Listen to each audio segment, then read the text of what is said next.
ಕಾಂಗ್ರೆಸ್ ಪಕ್ಷದ ಕಾರ್ಯಕರ್ತರು, ಅಧ್ಯಕ್ಷರುಗಳು, ನಾಯಕರು ಮತ್ತು ಮುಖಂಡರು ಸೇರಿದಂತೆ ಎಲ್ಲರೂ ಪಕ್ಷದ ಬಲವರ್ಧನೆಗಾಗಿ ಮತ್ತಷ್ಟು ಕಟಿಬದ್ಧರಾಗಿ ಕೆಲಸ ಮಾಡಬೇಕೆಂದು ಹಿರಿಯ ಮುಖಂಡರು ಹಾಗೂ ಕಾಂಗ್ರೆಸ್ ವೀಕ್ಷಕರು ಆದ ರಾಜೇಶ್ ಠಾಕೂರ್ ರವರು ಕರೆಯನ್ನ ನೀಡಿದರು. ಮೈಸೂರು ಜಿಲ್ಲೆ ವರುಣಾ ವಿಧಾನಸಭಾ ಕ್ಷೇತ್ರದ ವರಕುಡು ಗೇಟ್ ಬಳಿಯ ಬ್ಲೂ ವರ್ಸಲ್ ಕಲ್ಯಾಣ ಮಂಟಪದಲ್ಲಿ ಆಯೋಜಿಸಲಾಗಿದ್ದ ಸಂಘಟನ್ ಸೃಜನ್ ಅಭಿಯಾನ ಕಾರ್ಯಕ್ರಮದ ನೇತೃತ್ವವನ್ನು ವಹಿಸಿ ಮಾತನಾಡಿದ ಅವರು, ಪಕ್ಷದ ನಾಯಕರು, ಲೋಕಸಭೆಯ ವಿರೋಧ ಪಕ್ಷದ ನಾಯಕರು ಆದ ರಾಹುಲ್ ಗಾಂಧಿ ಅವರು ಭಾರತ್ ಜೋಡೋ ಮೂಲಕ ದೇಶದಾದ್ಯಂತ ಸಂಚರಿಸಿ ಜನರ ಸಮಸ್ಯೆಗಳನ್ನ ಆಲಿಸಿದ್ದಾರೆ.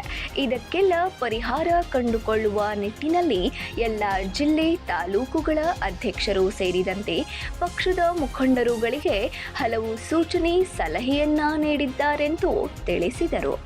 ಈ ಸಂದರ್ಭದಲ್ಲಿ ಪಕ್ಷದ ಮುದ್ದ ಹನುಮಗೌಡ, ಕೆಪಿಸಿಸಿ ಪ್ರಧಾನ ಕಾರ್ಯದರ್ಶಿ ಎಸ್ಸಿ ಬಸವರಾಜು, ಜಿಲ್ಲಾ ಕಾಂಗ್ರೆಸ್ ಅಧ್ಯಕ್ಷ ಬಿಜೆ ವಿಜಯಕುಮಾರ್, ಮೃಗಾಲಯ ಪ್ರಾಧಿಕಾರದ ಅಧ್ಯಕ್ಷ ಹಾಡ್ಯ ರಂಗಸ್ವಾಮಿ, ಜಿಲ್ಲಾ ಪಂಚಾಯಿತಿ ಮಾಜಿ ಅಧ್ಯಕ್ಷ ಬಿಎಂ ರಾಮು, ಮೈಸೂರು ಜಿಲ್ಲಾ ಪ್ರಧಾನ ಕಾರ್ಯದರ್ಶಿಗಳು ಹಾಗೂ ವಕೀಲರಾದ ಎಂಸಿ ಹುಂಡಿ ಶಿವಪ್ರಸಾದ್, ಮೈಸೂರು ಜಿಲ್ಲಾ ಹಿರಿಯ ಕಾರ್ಯದರ್ಶಿಗಳಾದ ಸಕ್ಕಳ್ಳಿ, ಜಿಲ್ಲಾ ಕಾಂಗ್ರೆಸ್ ಕಮಿಟಿ ಪಾಳ್ಯ ಸುರೇಶ್, ವರುಣಾ ಕ್ಷೇತ್ರದ ಎಲ್ಲ ಕಾಂಗ್ರೆಸ್ ಮುಖಂಡರು ಹಾಜರಿದ್ದರು.